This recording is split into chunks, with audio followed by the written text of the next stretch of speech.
¿Cuál piensas tú que es la peor injusticia que se puede cometer en el mundo? Desde mi muy particular punto de vista sería condenar a un hombre que es justo, atribuyéndole, inculpándole de algo que él no cometió. Hay muchos lugares, muchos centros penitenciarios llenos de personas que no han cometido las fallas que les imputan, sin embargo están recluidos porque no tienen recursos. ¿Qué parecería o a qué te llevaría a pensar si tú que nunca has cometido una falta como el robo, de repente un grupo de personas te acusara injustamente? O que nunca has cometido adulterio y sin embargo al ir caminando por la calle escuchas voces que dicen, mira, ahí va el infiel, ahí va el hombre o la mujer que ha traicionado a su cónyuge. O tú que nunca has cometido homicidio, llegas a pisar la cárcel por un delito que tú no cometiste. Sería la mayor de las injusticias. En la palabra de Dios se encuentra registrada la mayor injusticia que el hombre cometió al acusar a Cristo Jesús de malhechor y al llevarlo a una condenación, a una sentencia cruda y despiadada por nuestros pecados.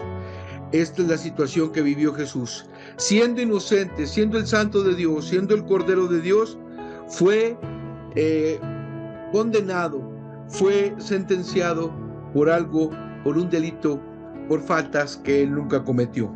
En la palabra de Dios tenemos un texto sobre el cual vamos a estar meditando, reflexionando, que nos habla acerca de este tema. Y lo quiero leer para ti. Segunda de Corintios 5:21. Al que no conoció pecado, por nosotros lo hizo pecado, para que nosotros fuésemos hechos justicia de Dios en él. Pareciera que la segunda parte de este texto está diciendo que Jesús falló, que Jesús pecó. Sin embargo, la palabra del Señor en otros textos dice totalmente lo contrario. ¿Será que la palabra de Dios tiene contradicción en este pasaje?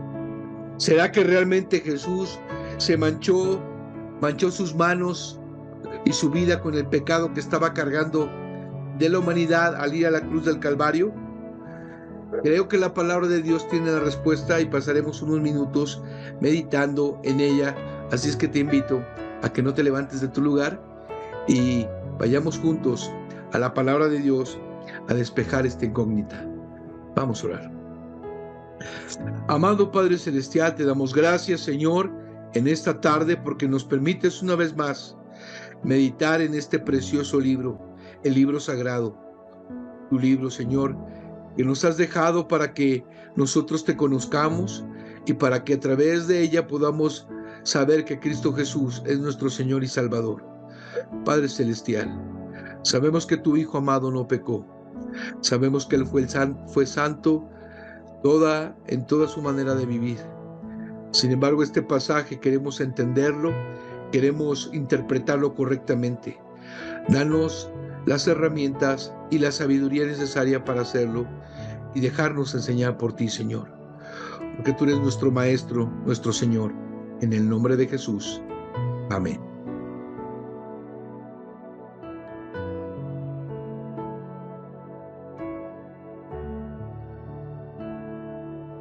Nuevamente quiero que abras conmigo la palabra de Dios en 2 de Corintios 5, versículo 21. Y quiero darle una vez más lectura. Al que no conoció pecado, por nosotros lo hizo pecado, para que nosotros fuésemos hechos justicia de Dios en él. Ha despertado mucha polémica la segunda frase de este texto, porque pareciera que está diciendo que Jesús se manchó de pecado o que él fue practicante del pecado. Pero debemos nosotros tener cuidado cuando leamos textos como estos. Sabemos que en la palabra de Dios hay diferentes traducciones y algunas de ellas se asemejan más a lo que realmente se trató y se quiere enseñar en la palabra de nuestro Dios. Hay una ciencia que es la hermenéutica, es la ciencia de interpretar la palabra de Dios y tiene varios elementos que se nos dice que debemos de considerar antes de entender lo que dice la palabra. Elementos como la gramática, las frases gramaticales, como el contexto, también lo que dice la misma Biblia de ese pasaje, o sea, ese pasaje a la luz de toda la palabra de Dios, y preguntas como las que conocemos: quién está hablando, a quién está refiriéndose o a quién está hablando, bajo qué circunstancias. Son preguntas que nos debemos hacer. Gracias a Dios porque hay diferentes versiones y podemos entender de mejor manera la palabra de Dios. Hay una versión que me gusta y que creo es la más atinada para comprender lo que dice este texto.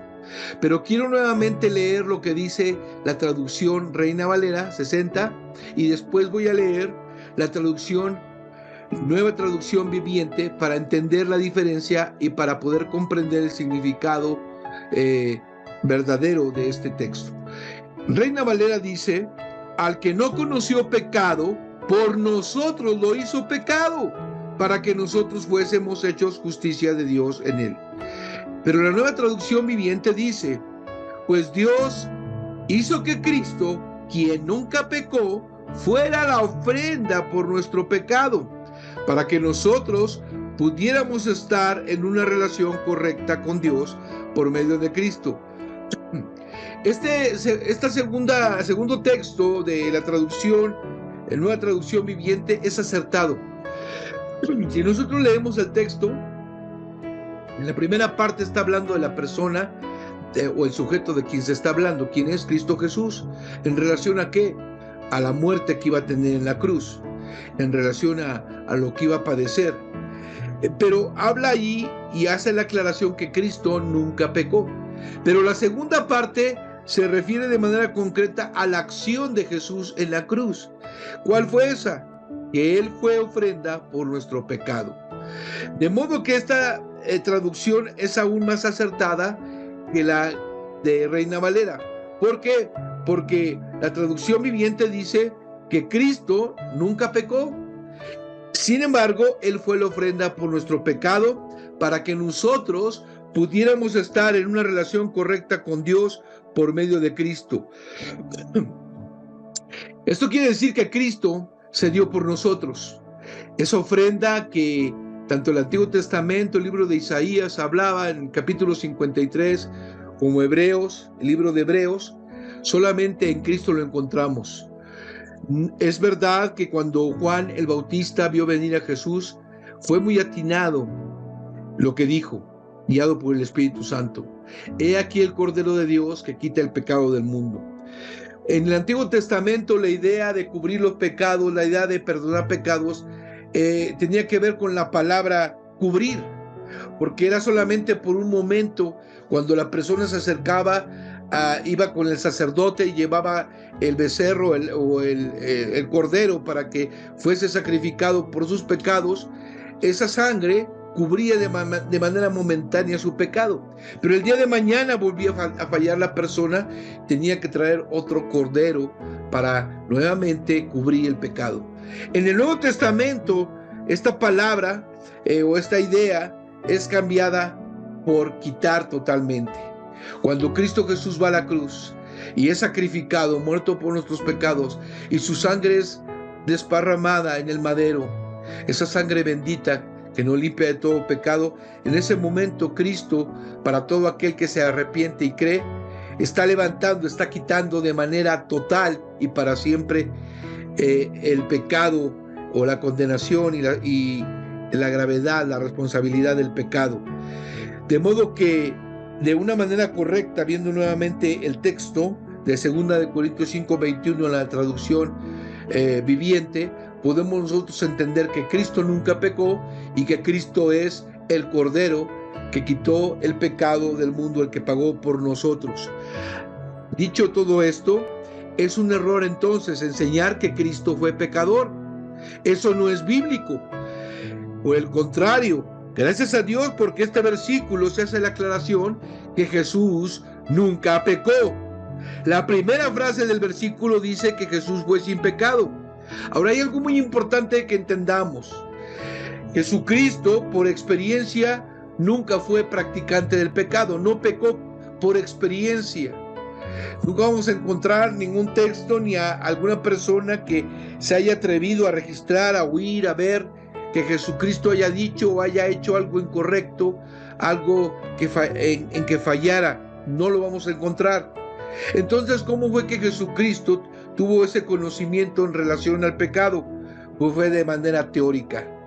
Cristo de manera teórica sabe lo que es pecado y sus consecuencias. Aquí hay algo que debemos entender. Jesucristo no experimentó, no practicó el pecado, pero sí lo entendía de manera teórica y sabía sus consecuencias.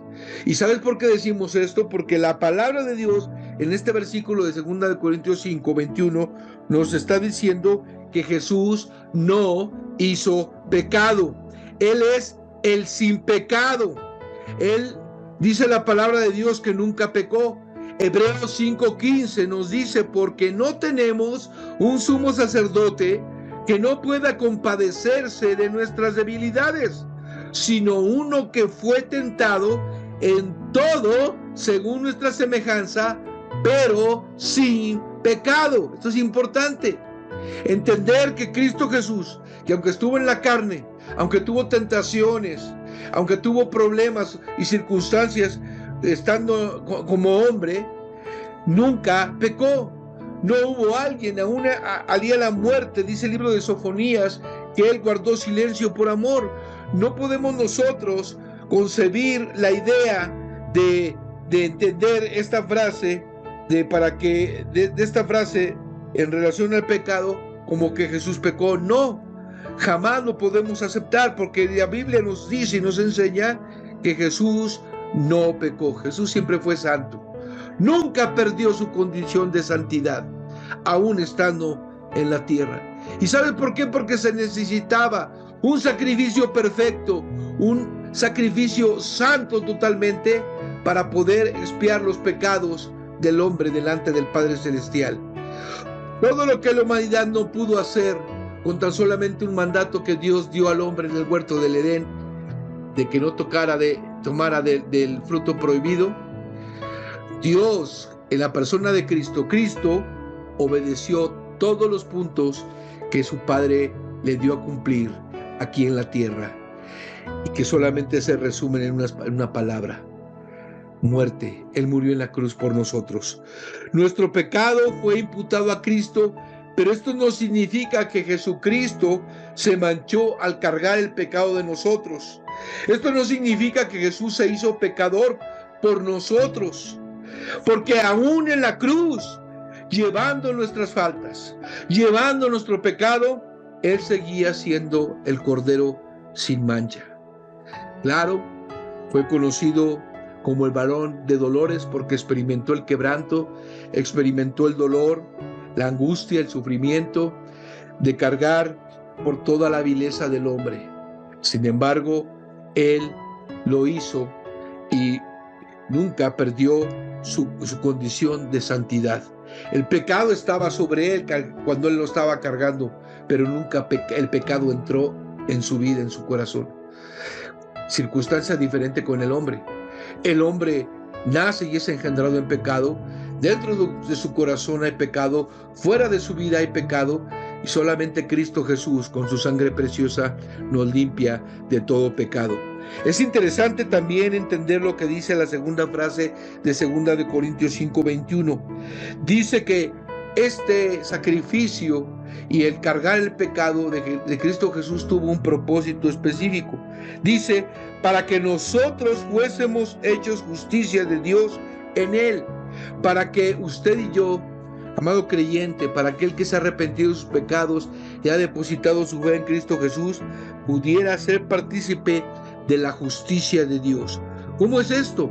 Sí, que delante del Padre y a través de los méritos de Cristo Jesús, con su sangre, aparecemos justificados, aparecemos como absueltos delante del Padre Celestial.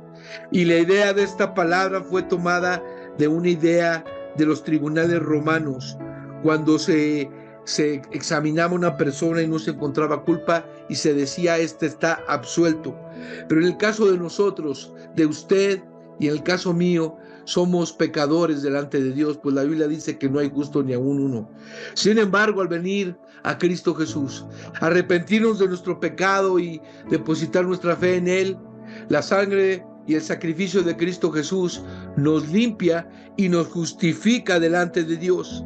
De modo que encontramos versículos como este que complementa al que acabamos de leer. Romanos 5:1. Justificados pues por la fe, tenemos paz para con Dios por medio de nuestro Señor Jesucristo. Y es que la ira de Dios estaba sobre el hombre y solamente fue satisfecha a través de la sangre de Cristo, porque Él fungió en ese mediador hermoso entre Dios y el hombre. ¿Para qué? Para que usted y yo gocemos de paz. Y de modo que ahora aparecemos como exonerados delante de Dios. Imagínate tú estar delante de una corte y tener un juicio de muerte, de pena de muerte, por todos los delitos que has cometido, todas las fallas, todos los errores. Y al momento que el juez supremo te está calificando, te está condenando, en ese momento aparece tu abogado, que es Cristo Jesús, y se planta en medio entre el juez y entre el condenado, en este caso el procesado, que eres tú, y le dice al Padre: aquí estoy yo y aquí está mi sangre, que es la que doy para que este hombre sea libre. Y entonces el Padre, al ver la sangre de Cristo delante de él y al verte a ti a través de esa sangre, dice: ha quedado exonerado. Esa es la idea de justificado. Romanos 5:9 dice: pero mucho más, estando ya justificados en su sangre por él, seremos salvos de la ira de Dios. La sangre de Cristo calmó la ira del Padre, sanó y limpió nuestro corazón.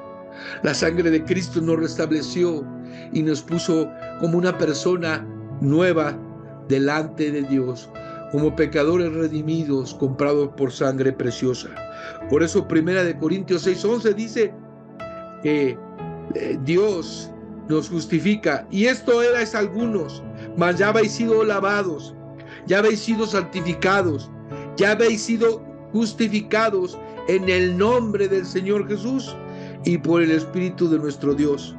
Gracias a nuestro Señor Jesucristo, ahora estamos delante del Padre y nos podemos acercar a Él, porque la deuda que nos condenaba ha sido pagada. La idea de justificación es una idea de absolución legal y total delante de Dios y de la culpa que nosotros teníamos, de nuestros propios errores, delante del juez supremo y delante del juez omnipotente, que es el Padre Celestial. Es ahí donde Jesús, con su amor, con su justicia, nos hace partícipes en el ser nosotros receptores de ese amor y de esa justicia, porque ahí Cristo Jesús fue que murió y dio su vida por nosotros, para que el Padre dijera: tú estás absuelto.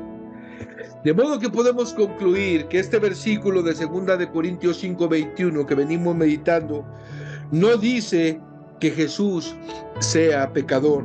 Está diciendo que Jesús nunca pecó, que Jesús fue la ofrenda, el sacrificio perfecto, y que a través de su justicia también ha traído la justificación a nuestras vidas.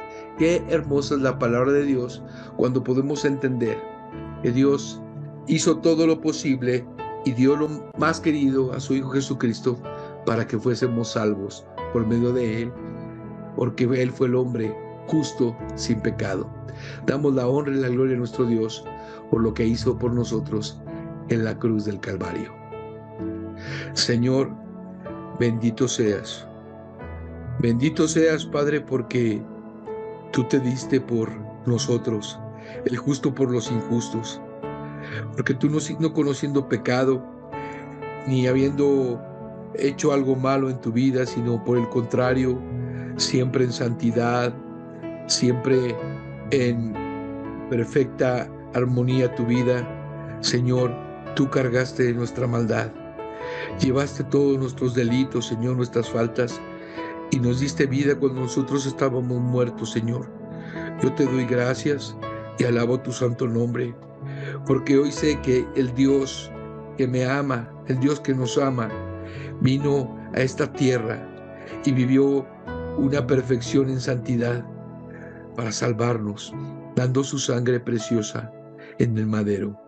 Bendito sea, Señor, por este hermoso sacrificio en Cristo Jesús. Amén.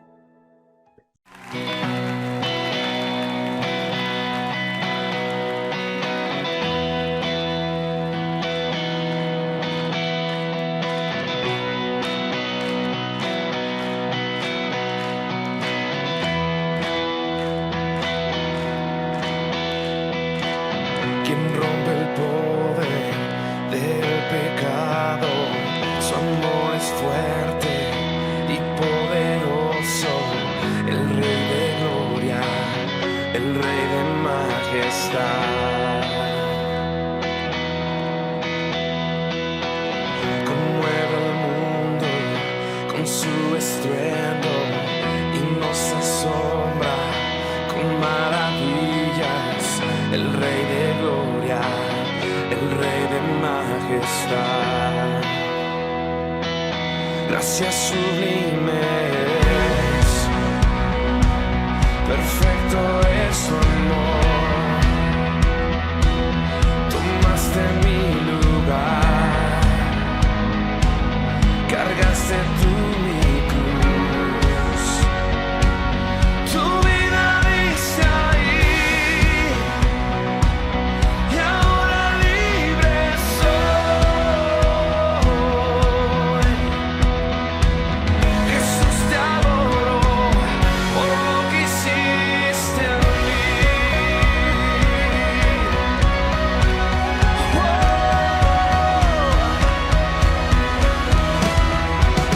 Pusiste en orden todo el caos, nos adoptaste como tus hijos, el Rey de gloria, el Rey de majestad.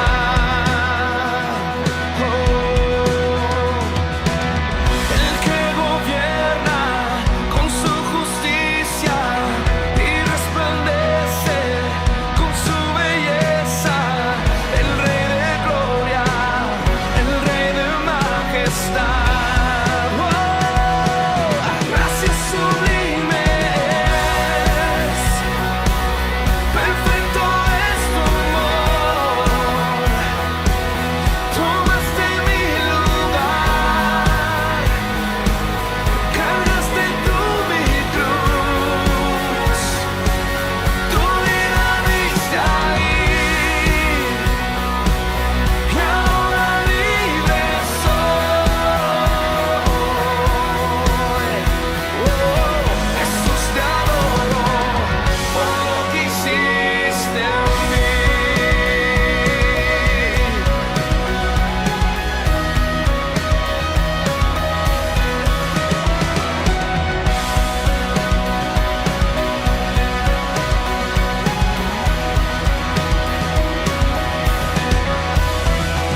Digno es el Cordero de Dios, digno es el Rey que la muerte venció.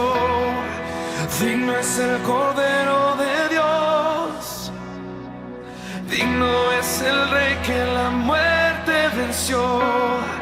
Digno es el Cordero de Dios, digno es el Rey que la muerte venció. Digno es el Cordero de Dios, digno, digno. Gracias sublimes, perfecto es tu amor. Tomaste mi lugar, cargaste tú mi cruz. Tu vida diste ahí, y ahora libre soy. Jesús, te adoro por lo que hiciste en mí.